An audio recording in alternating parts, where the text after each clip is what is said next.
Let's read.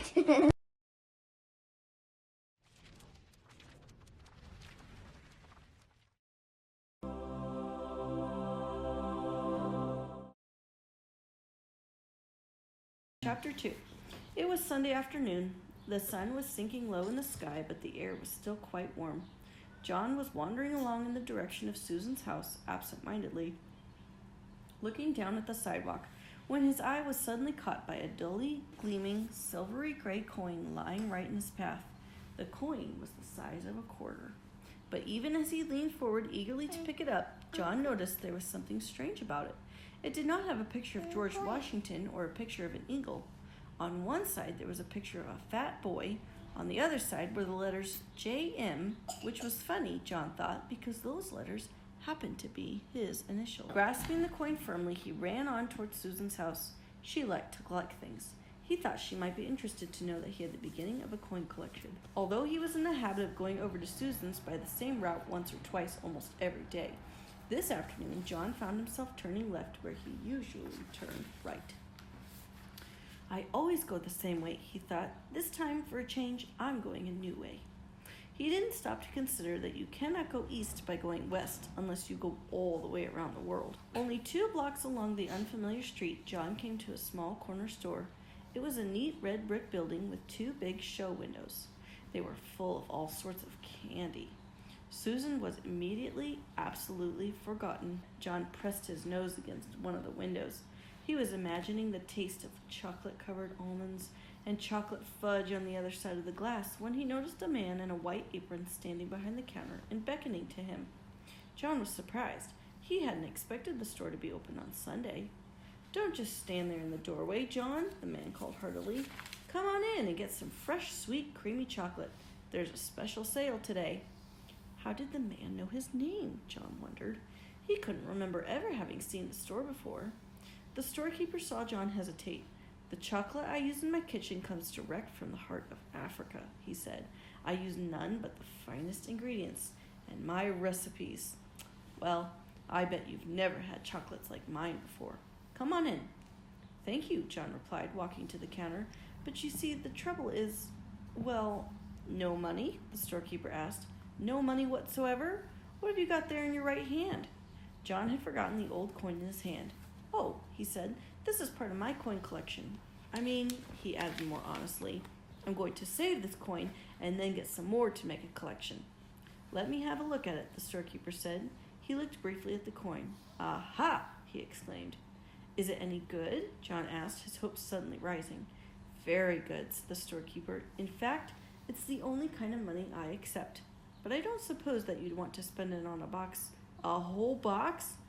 "I imagine you'd rather keep this for your coin collection than spend it on a chocolate, wouldn't you?" "Oh, no," John said. "Chocolate any day." "Go ahead then, help yourself," the storekeeper said, pointing to a heavily laden show table piled high with large cellophane-wrapped candy boxes, all exactly alike. "You mean I can have one of these?" John asked, his eyes round with surprise.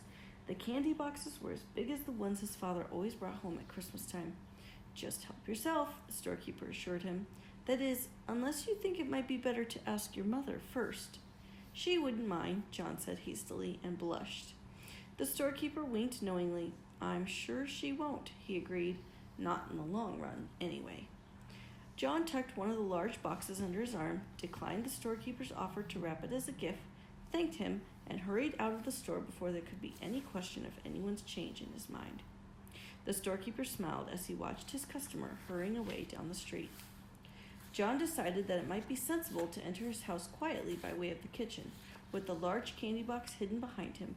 He let himself in by the back door and crept up the kitchen stairway on tiptoe toward his own room on the top floor. Just as he was about to round the corner on the second floor to continue his way upstairs, he had to stop for a moment while his father walked by, coming along the hall from the bedroom telephone. "That was Mrs. Buttercup on the phone," Mr. Midas called to Mrs. Midas as she walked down the front stairs. "She said she was sorry John hadn't been able to get over to play with Susan this afternoon, but it was a good thing in a way, she thought, because Susan's already so excited about her birthday party tomorrow. I wonder where John could have gotten to."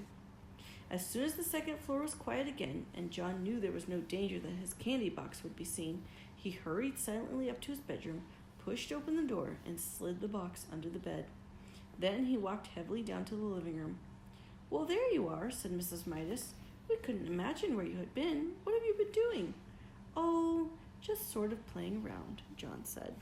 John usually took a long time to put his things away and undress and bathe and get ready for bed, for he thought sleeping was a waste of time. But this evening he started yawning long before his usual bedtime. "Oh, sleepy," John announced. "All right," said Mrs. Midas, "you'd better be getting to bed. Time for your tonic." John's tonic came in a bottle. It had been prescribed by Dr. Cranium. John had to drink a big spoonful every night to make up for all the vegetables and fruit that he left on his plate at lunch and dinner. The tonic tasted like soap, mud, glue, ink, and paint. It tasted horrible. Much to Mrs. Midas's surprise, John ran ahead of her to the dining room cupboard where the tonic and the tonic spoon were kept. By the time she got there, he had already filled the spoon. Then, without any coaxing, he emptied it into his mouth. "Ugh!" John spluttered. "Ugh! Blah!" "That's a very good boy," said Mrs. Midas. "Now, why can't you be sensible and eat up your nice dinner that way? If you'd only stop eating so much candy, you'd be able to eat your meals properly, and you wouldn't need to take the tonic." Soon John was scrubbed and in his pajamas and in bed, ready to be tucked in for the night. Mrs. Midas sat on the bed and stroked his forehead for a moment. Then she leaned forward and kissed his cheek. John, pretending that he was very sleepy, shut his eyes and began breathing deeply. When Mrs. Midas rejoined Mr. Midas in the living room, she said, "I've never known John to be so good about going to bed before. He went to sleep in no time." A few seconds after the bedroom door had closed behind his mother, John leaped to the floor, got down on his hands and knees, and felt under the bed for the candy box. He soon had it on the pillow and set to work unfastening it. First, he took off the thin outer sheet of cellophane. Then he lifted off the lid. Then he removed a sheet of cardboard. Then he pulled off a square of heavy tin foil. Then he took out a layer of shredded paper. As the wrappings piled up around him, John became rather anxious. At last he came to a small central ball of cotton batting, and there, right in the middle, was a little golden ball. He picked at the ball with his fingernail and peeled away the gold paper, revealing a tiny piece of plain chocolate. It was the only piece of chocolate in the whole box. Deeply disappointed, John nevertheless put it into his mouth. He had never tasted a chocolate quite like it. It was the most chocolatey chocolate he had ever encountered.